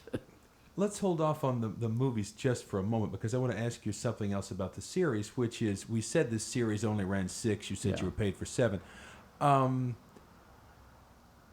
How many weeks did you actually work on this series if it only ran 6, 7 episodes? Do you remember? I've only had one rehearsal in my life, real rehearsal, and that was a movie with Peter Strauss. You go in there and there's your floor marks, and read it once, then we'll set the lights down, and then you do it. So, but was an episode shot like in a week's time, or? That show is one a week. Okay, the series. It was tight, and it was very low budget. So by the time word comes down that the show is going to be canceled, you were partway through the production schedule for the first season, because I think it was canceled at 4 or something. No, we shot all 6, but they only played 4. Yeah. And then I happened to know Elton Rule, the guy that was head of ABC at the time, and I actually wrote him, and I said, aren't we going to play the other 2? And he wrote back, yes, we're going to do that, but good luck in finding another job. So I knew it was dead. What is we talked a moment ago about some of the qualities the show had, how cleverly written it was, how it required attention from the viewer. Yeah. What is your thought on why the show didn't work? Well, it's pretty obvious. Because it is such a good show. Number 1, they did not want a laugh track, these silly tracks they put on all the sitcoms. 2, they thought they had such a winner, they put it up mid-season against Magnum PI and Fame. And 3, I understood that they were having some big problems with the network and the sales department. And so the 3 things combined killed it. Do you think, I have asserted this is what I think, so I don't want to color it, but do you think the show is too clever for the room? Well, I used to put it on the bulletin board at the college, that it was on, and the head of our art department, who never watched TV, had to watch it, and he says, oh, it was brilliant. It makes you think. Yeah. And that's the problem. It does make you think. And the Brits would love it. They like that. They like humor. But American audiences, we don't have very funny stuff. We think it's funny. And I shouldn't say this to the Pioneer broadcasters, because a lot of them were in that, right? Oh. You can bring the tar and feathers later. Anyway. So when this series, I mean, again, I just mentioned the fact that when you return to acting, right away you get a series, and then the series is canceled. That has to be very dispiriting. How did you feel about that? Nancy, was I dispirited? I don't remember. Yeah, well, the thing I regretted is that we were, they put 7 years of options on me, and of course the thing died. That was a disappointment. The other thing was, though, that I had made up for lost time and that I got a fairly decent part to start coming back into acting. So, yeah, I was unhappy, but I had an agent then, a lovely lady, Hope, I mentioned her, but she loved to put me in ministers' parts, priests and ministers, and so I got stuck in a lot of ministers' parts for a long time there. I saw you last night in an episode of MacGyver where you're playing a priest. Yeah. You saw they cut it down so much, it's a wonder you recognized it. It's you just very briefly, Yeah. very briefly. But yes, you were at a graveside. You were Yeah, officiating it's over a a fake burial. funeral. Yeah, Yes, and yeah. it was down in San Pedro in the Point Fermin Park, and I did him a beautiful job. I mean, and they did all the boom and all this junk, and cut it down to nothing. That's happened many times. So for a lot of actors, it's nothing new. Well, let's talk about a few guest star credits because you have during the 80s especially and up into the 90s, in addition to your film work, you really have a resume that's a who's who list of the big shows of that era. I mean, you were guested on many of the great maybe. shows. I hope you're right. As a someone who was a kid in those days and who watched television, I think you did. I can't talk about them all, but let's just mention a few because this is one of the early ones too. You had a guest role on Madam's Place. That came right after the Police Squad series. Sally Powers put me in that silly thing. Yeah. Another unusual series. The star of the series is a puppet, basically. Puppet. Yeah. Tell us about shooting Madam's Place and working with a puppet. Well, they had the Richmond, the mimist. They played the Marx Brothers, he and his associates. And I'm doing this very stodgy lecture, and they come and cut my tie off. And ironically, the first take, I don't know whether they didn't get the camera right or what went wrong, but they had to retape the tie and put it back on. We had 2 takes. That's how we got it. It wasn't any problem because I wasn't really playing to the puppet. I was playing a professor that's in his own, I don't know, something happens back here when you act, and it doesn't matter whether it's comedy or tragedy, but that's the inside thing that, when I played Billy Budd at Stanford, for example, it was like I was a person inside a person, and that's why I think it worked.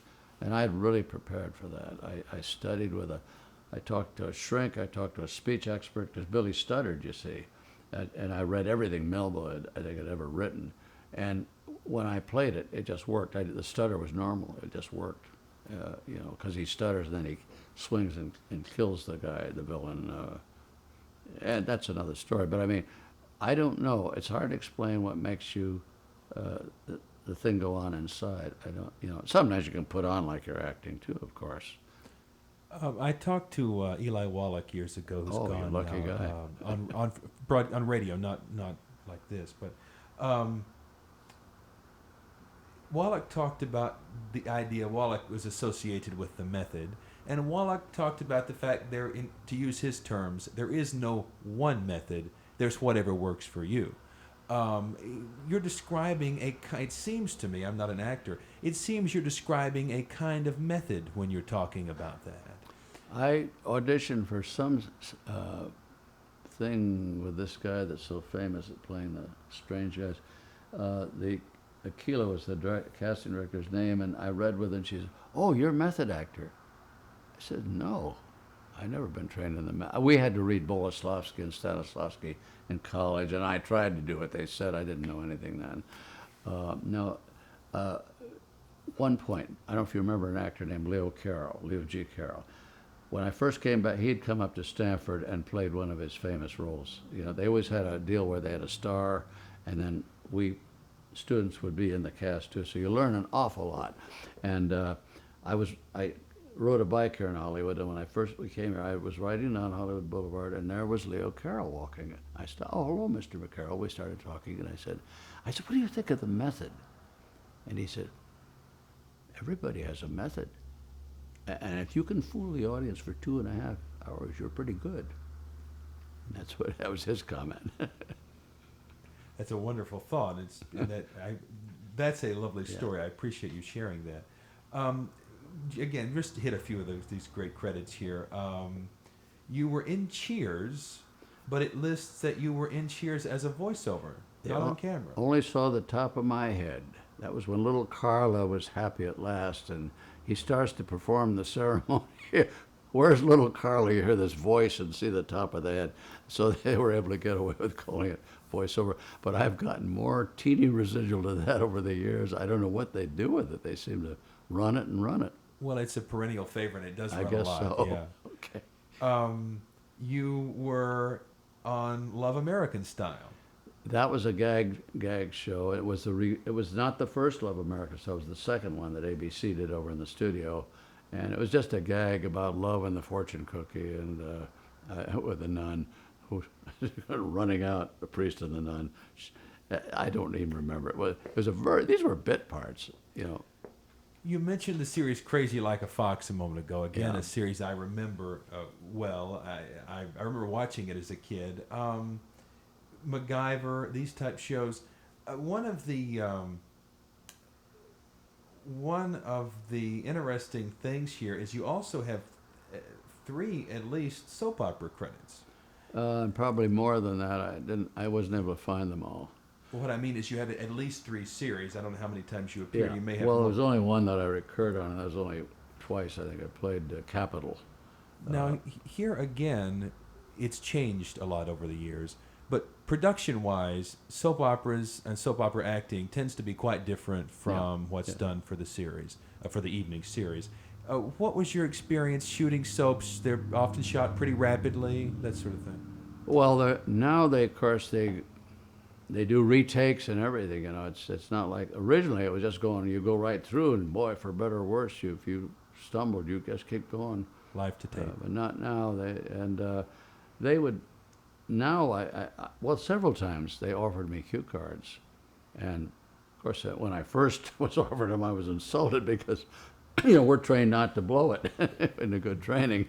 But now I'd love to have a cue card. Right now, I could use it.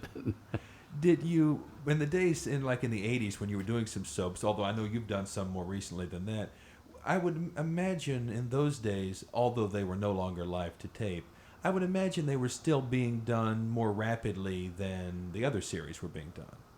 Would that be true? Well, they grind out one a day, yeah. Yeah. I mean, fewer. I was in The Young and Restless couple, I think more than once, but this fellow that, I can't remember his acting name. He's a name of a well-known broadcaster. He does the dog show. He used to do the dog show once a year. What is his name? John Hurley. Who? John Hurley. Oh, John Hurley, yeah. Anyway, I asked him, how do you remember all this? Because it's every day, and he had a major part. He said, well, you just kind of get used to the situation, and it just falls into place. And some of them did have prompters. I don't know if they. Well, I don't know when if he I did but- one where there was a lot of technical talk, and the guy that had to do the technical talk, they had it right there for him, because you couldn't memorize that fast. At least I couldn't. Now, you have talked to me about the fact in this interview that as a broadcaster or as an actor, your goal has been to bring an integrity to the work and not to be too broad or be too stylized. You talked about if you're going to have any success, you have to bring the integrity of yourself. Soap opera acting has tended to be over the years a little broad. Sloppy, I mean, they tend to lean into the material a lot. Yeah. How did you find working in those series around other actors who were working probably in a manner that's a little bit more broad than you would like to work? The parts I had really weren't kind of like I played a lot of ministers, right? Mm-hmm. It's like a solo. And the last one I did that made me quit it was Bold and the Beautiful. I'd never played that. and I'd never met the casting gal, so I wrote her a note, and she puts me as another minister. But this guy had some intercourse with the family first, and but the problem was it was a very complicated and convoluted scene. I got through all that terrible dialogue fine on the dry run. When we started the main take, the leading lady starts, a big tear starts coming down. I thought, she'll never be able to do that again. And I went up. It's only a split second, but it seems like a year. And I kept talking, and I not only finished the scene, I rewrote more of it. And there was a big, long pause, and then the PA came on. They bought it. And I felt like an ass. And I thought, I'm not doing any more of that. Because you see, when you're trying to do acting, one of the reasons film and acting and all, you're trying to perfect something. The stage you don't always perfect because all kinds of things can happen in the theater. But in a movie, if it's a good movie, you can get it right. I used to stick a pin in it so it stays. And I just, that really galled me that I did that. And I thought, no, you better not do, you're getting old, you better not do that anymore. Let's just hit a couple more series because Okay. there's some important ones. You were a guest on Matlock. Matlock ran for years and years, ran on two different networks. A small part, yeah. In fact, what's his name? The lead came in and I was doing it, and he looked over and was that, and that was it. Andy Griffith. Yeah. So you didn't really have any. You With got it. better stuff on that list than that. You're picking all the bad stuff. I mean, I'm picking the stuff that the minimal stuff. well, I'm picking the stuff like the standout series. You were a guest on Father Dowling also. Yeah, I enjoyed that one. That's the only crook I ever got to play in my life. He was a fence at the basement of a church. I got to play a crook. And that was with Tom Bosley. Bosley. And I had a nice chance to visit with him. We had both been in the Navy electronics program at the same time. And after boot camp, he had gone to one of the schools in Chicago, and I'd gone to the other. So we had a nice little cordial chat about that. Another series that is a very revered series is L.A. Law. Yeah, that was a difficult part, yeah. And that was ensemble playing, just like theater. And when I went in, I think for wardrobe the day before, I drank out of one of those damn igloo things, and I picked up the worst 24-hour flu you ever saw. And I did that running 102 fever. And I was so glad when it was over. The second day of shooting wasn't as bad. We had 2 days, but it's a really great experience because you really got to play it. You know, you're not doing a bit and piece sort of thing. It was all one thing. And then they did do, like of the retarded fellow, they did do a couple of close-ups on him, as I recall. I want to ask you about a couple of your film credits to conclude, but before I do, I'll just read off some things here. You were in Alien Nation, Hooperman, Nurses. We mentioned MacGyver, Capital, Young and the Restless. Are there any? And there are many others. You said I'm kind of picking out the least of them. Are there certain series credits that you remember that you're most proud of? One was not a series. It was when GE Theater came back after the campus unrest era. They came back on the air with the famous GE Theater, and they did To Heal a Nation, which is the story of the making of the Vietnam Memorial.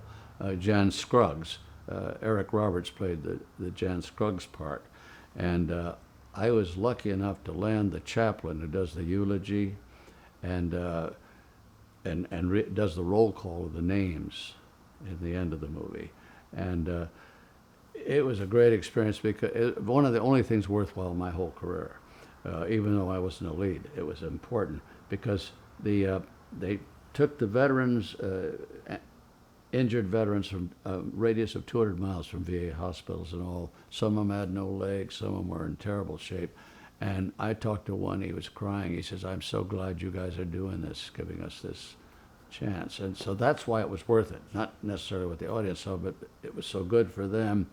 And the irony was when I said, or the good thing was, as I started reading the roll call, it started to rain. You couldn't have timed it better in a sound stage.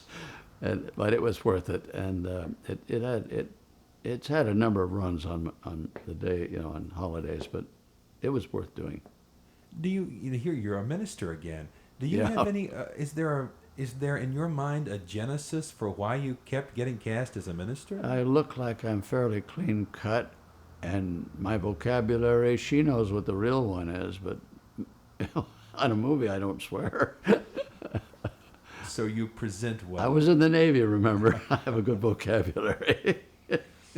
Before I ask you about the Naked Gun movies, is there any other series credit you want to mention, or TV credit, I should The say? TV, I enjoyed doing Father of the Bride. That was a minister part that I really enjoyed playing. But that's a feature credit. That's a right? feature Yeah. film, yeah. Yeah. Well, let's talk about. I wanted to ask you about that, and also about the Naked Gun movies. Although you have a number of other feature credits. When let's see, Father of the Bride's 1991, I think. So the Naked Gun movies are before that. Yeah, at least right. the first one. Quite was. a bit before, yeah. So when you get the call, you mentioned it a moment ago, but let's just touch on it more fully. When you get the call to do a Naked Gun movie, this is years after this series that you did Yeah, 10 years. failed, and someone calls and says, "Hey, do you want to come back and do this character that that was in a series that Yeah, failed?" You had to be very surprised by that.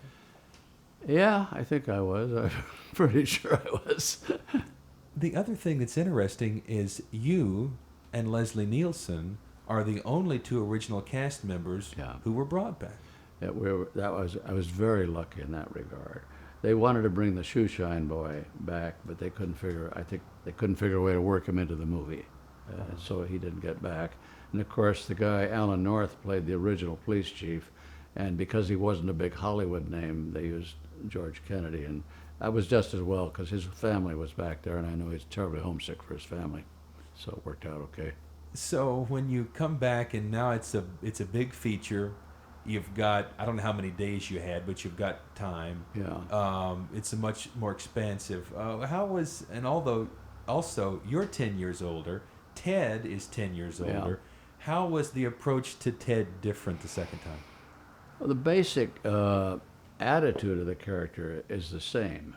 That, like when you burn a paper with a magnifying glass in the sun, that monomaniacal purpose, that didn't change. Well, I guess they call it intention in acting, don't they?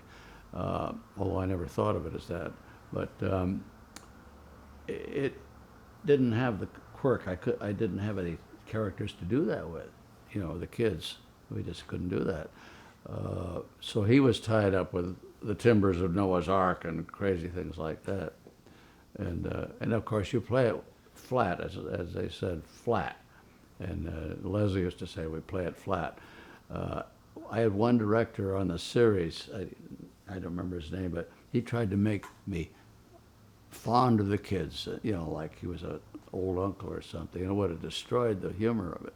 It missed the whole idea. And I sort of split the difference on that episode. But in the movie, no, we didn't have that. So it was really easier to play the movies, and of course there was more time to do it. Do you have any memory of how many days you worked on each of the films? No, on the you mean the Naked Guns? Yeah. No, I was only 1 day. 1 day on each. 1 day, and one of the movies I think might have been the second, because O.J. Simpson had be on a what he called a red-eye flight, because he was doing a movie the next day in New York, and we worked 16 hours straight, no meals. They brought pizza in and stuff on the set. We, of course, we got paid very well that day, but it was a long, long day. Let me ask you about a couple of these principals, because they're such notable actors. Leslie Nielsen, with whom you'd worked in the original series, a guy who had a great career as a dramatic actor, and then maybe had an even bigger career as a comedian later. He's gone now, of course. What are your thoughts on Leslie Nielsen? Well, I haven't worked with all of the big people, but there are only two that I really think were super, and Leslie was one. He was a consummate professional, and he really knew how to do it and do it well. And I have nothing but respect for him. I think he was superior, way superior. The other was the gentleman that played House. He's a really fine actor and so disciplined. one of your more recent TV Yeah, credits. that was about the last thing I did, I think. Was Nielsen, in the interpersonal sense, a pleasant person, Yeah, giving person? yeah, I think he was, yeah. And, I know pardon? Dick Wilson. Yeah, Dick Wilson, of course, was another one. Yeah, I played probably the first videotape commercial in Hollywood with Dick Wilson, the one that played Mr. Whiffle. There was a great actor who unfortunately spent his whole life playing Mr. Whiffle. No, he did other stuff too. And no, but anyway, Leslie, I remember when we came back to do the movie after 10 years, he looked at me and said, "Isn't this great? Now we get to do it right. We have time, because that schedule, one a day, getting a week ready, every day, pretty rough on a guy." And Leslie was very good at lines. I never heard him make a mistake. And the whole time we did the series, he was really good. Another, if I remember correctly, some of your scenes are with George Kennedy too. Yeah. Another, obviously Academy Award-winning actor. Well-disciplined actor with a lot of experience, nice guy. And it was one of the Naked Gun movies. I can't remember which one it was, but it was the last one, come to think of it. He was very ill. He had gotten a flu of some kind. And I remember walking they had trailers out there that day for dressing rooms. And he was starting to walk back to the set, and I thought he was going to go over on me. I said, "George, you want some help?" No, I'll be all right. And he did that scene, running a high fever, and the virus eventually went into his spine before it got through. And in the last scenes of the movie, they actually had the crew moving him around like he was walking, and he ended up in the hospital for quite a stay. He did recover, but he was a real professional, and as sick as he was, I saw him running the lines before the take, make sure he had them. And he did have them. He didn't make mistakes. That's great, great actor. Someone to live up to, but I never got that good. Again, because it's been a while since I've seen all those films, so I'll ask without knowing. Did you work with Simpson in the films? He was in my scenes. I don't say I worked with him, but he was in my scenes. But usually the interplay was between George and Leslie and him. And I only talked to him a few times. He was very much, into sports and all the good stuff that he was in. And, they'd come down, "Oh, the Redskins have done this." And I'd say, "Well, that's great, OJ." And I'd walk off because I don't know beans about sports. So we talked very little. So you didn't get to know him enough to have much of an impression of him as a person? I just don't think I should get into that. Okay. Yeah. Let me ask you about, because you mentioned it, and it's a beloved film, which is the Steve Martin version of Father of the Bride. Yeah, there was also a second one. Yeah. I think you're a minister in this again. Yep. And the wedding in Father of the Bride is a really important scene, an important part of the picture. Essential. Yeah, so tell us about Father of the Bride. Well, let's see. I was lucky to get it because my dear agent Hope passed away, and I was looking for an agent. I went with another agency, and it wasn't them.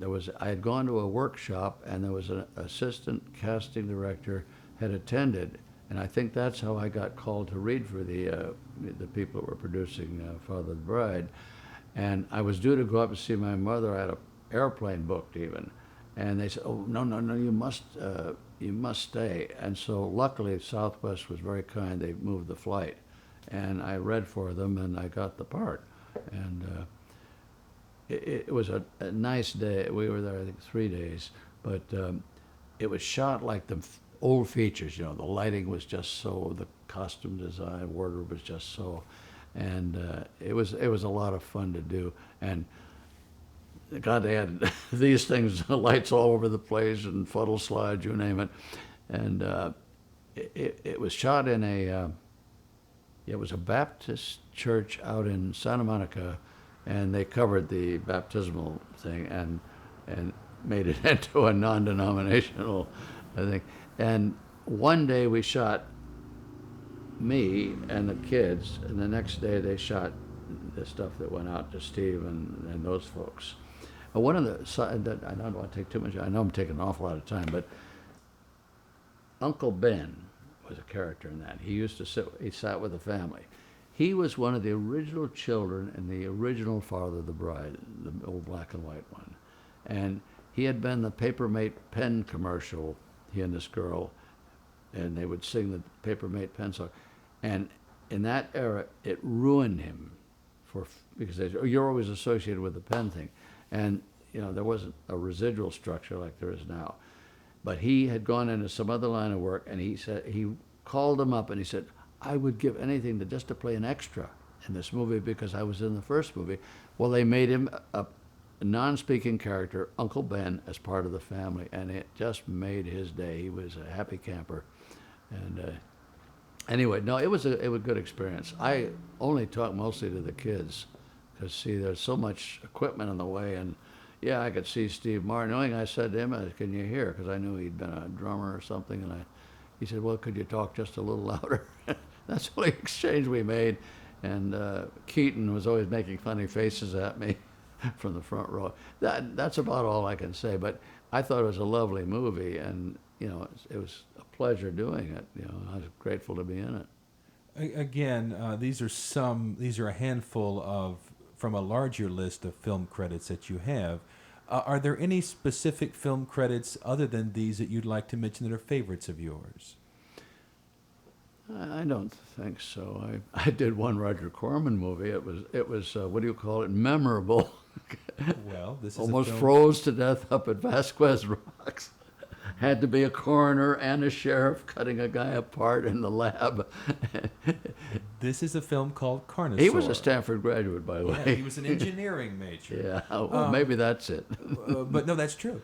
What? Yeah, you worked for Corman in Carnosaur. Corman, a famous budget filmmaker. King of the low budgets. Yeah.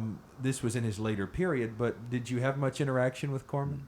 He was in the movie, they tell me, played a truck driver or something. I never really did meet him and talk to him. He came, we honored him at Pioneer. I guess he was on the dais at Pioneer Broadcasters, but I never went up and talked to him because he wouldn't know me from Adam. So I didn't let it go at that. But that was when Jurassic Park came out. And see, his idea was, you want this really, or he'd probably sue me. He had a 6-foot-high fake dinosaur or some animal. And they were using that. And all this horrible thing about this mad scientist, Diane Ladd, who had these eggs that would hatch. And at the end, it was quite a good part for me because at the end I got squibbed. You know, I'm taking care of all these people that are dying of this terrible disease, feeling their pulse, and everybody's dying. And I just go up by the door and they shoot me. With and the squibs come flying, and I died a beautiful death down the door frame. I had known in college, taught me enough about empathy. Don't go for the floor, play for the conflict of trying to stay alive. And it worked. Nickel and Dime. What is it? Nickel and Dime. Oh yeah, I was at Nickel and Dime. What did I? Oh yeah, that's on my demo tape. Yeah, that was a good part. That was a low budget picture, and what's his name? Father was a stunt guy. Oh gosh, I've already lost his name. He, you'd know it though. He was well known in his day, and I played his father. They shot it in a nursing home out on, I think it was on. It was out near Sepulveda. I don't know if it was on Sepulveda. Anyway, he's a guy that I played him. He's senile, but he isn't. I played him as though he had had a stroke in one side of the brain, and he had palsy. And he paints these flowers, and they spent hours in the afternoon getting me painting these flowers. And so when it was time to do the important scene, it was upstairs in the rest home, where he comes to see his father and brings him a treat, a drink. And C. Thomas Howell, that was the guy's name. And we did it all in one take, perfectly.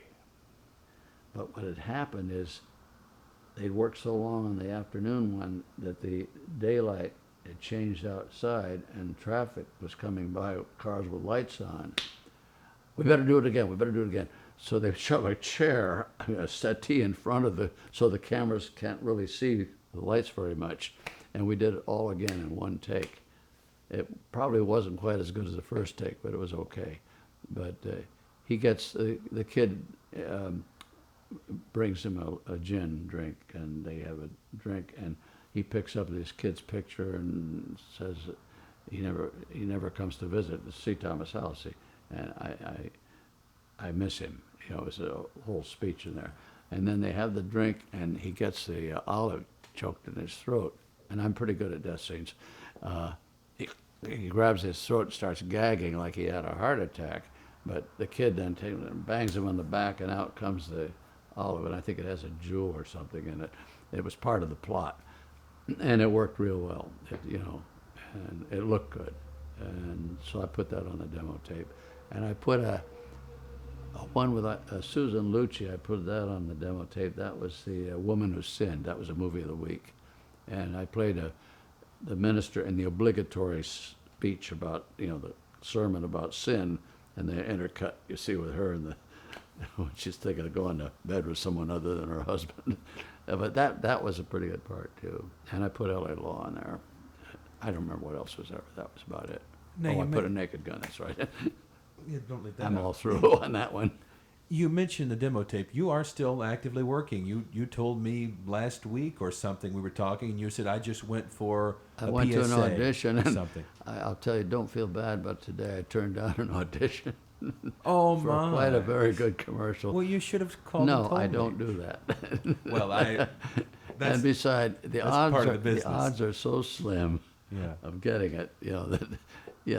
Sure, it's good to go out and practice. Well, because you are still acting, let's mention that you are in a unique position, I think, in that you cast younger than you are. I mean, if we were to cast you, you have a much younger look and would play a much younger part than probably your chronological age. That's what ruined me. See, the agents for years were sending me out for guys 90. I'm 70, or I'm 90. They're sending me out for guys 90. And these guys, I go out to an audition, they all go, they're decompensated. And I finally went in there and said, look, 70 at best. Yeah. And it was also the difficulty at the beginning of my career when I first came down. There was a very fine agent that I went to see, and he said, Ed, I can't represent you. Your face is going to fall next year. I was probably in my late 20s then. And his name was Wally Middleton, and he had been a child actor, and his face had fallen, and it ruined his career. And I always wanted to go back and, when I was 50, and say, see? But no, I don't solicit anymore. I don't go to workshops. The only activity I do is I'm on the SARP Radio Drama Committee. This is a SAG-AFTRA radio drama. It's part of the education department. And we do 3 to 4 plays a year, and it's for only 2 audiences, the union actors that are in the guild and the people at the Autry, because that's where we do it. And I've done 3 now. You're only allowed to do 1 a year because they want to give everybody a chance. So if you're on the committee, you have to resign for a while, try out, hope you get it. And so I've done 3. And this is my year. I hope I get another. But that's the only kind of acting I'm doing. It's interesting. I've seen you do. I saw you do Perry White a while back, which you were quite good. Oh, that was you saw that. Huh? Yeah, that's right. That's right. Yeah, Okay. Yeah, we talked about that. Yeah, that was a pretty easy part. Well, but you handle it very well. Are you still represented? You still I have an don't agent? have I'd love to have a theatrical agent that would be tolerant of my age and understand that I really am 90 and that I'm not going to go jumping off a cliff for them or something like that. Mm-hmm. Yeah, I'd love to, but I couldn't. I gave up trying to find an agent. Went through a lot of small agents that were just. See, and I can't get up to the level that's on your on that resume with a small agent. It's very unlikely. The only reason I got Police Squad is that lady Hope. She says, I see you as that lab scientist. I don't see anybody else see it. And that god-awful belief is what got us the part. So, but you said, like, for example, today you had an audition, so you're still getting... Well, I have a commercial agency. So you do have a commercial and agent, okay. They don't want to represent me theatrically. They're one of the bigger commercial agents, and that's all they do. And they do show hosts and things like that. Sure. But no, I don't think they... I think today's is somebody that worked for before or auditioned for before. The casting office is one that used to call me all the time, and one that I had one of my best jobs with. But no, I like to practice the craft, but Nancy and I were getting old, and I don't want to spend too much time away from her. We're very close. 62 years going on 63. That's lovely, and I could get a sense from talking with you at the luncheons that you're very close, and that's wonderful. In concluding, we're doing this for the Pioneer Broadcasters. As I said, I'm grateful to you because you sparked the idea to do this. We talked off camera, but when did the Pioneer Broadcasters come into your life? Who was your original sponsor?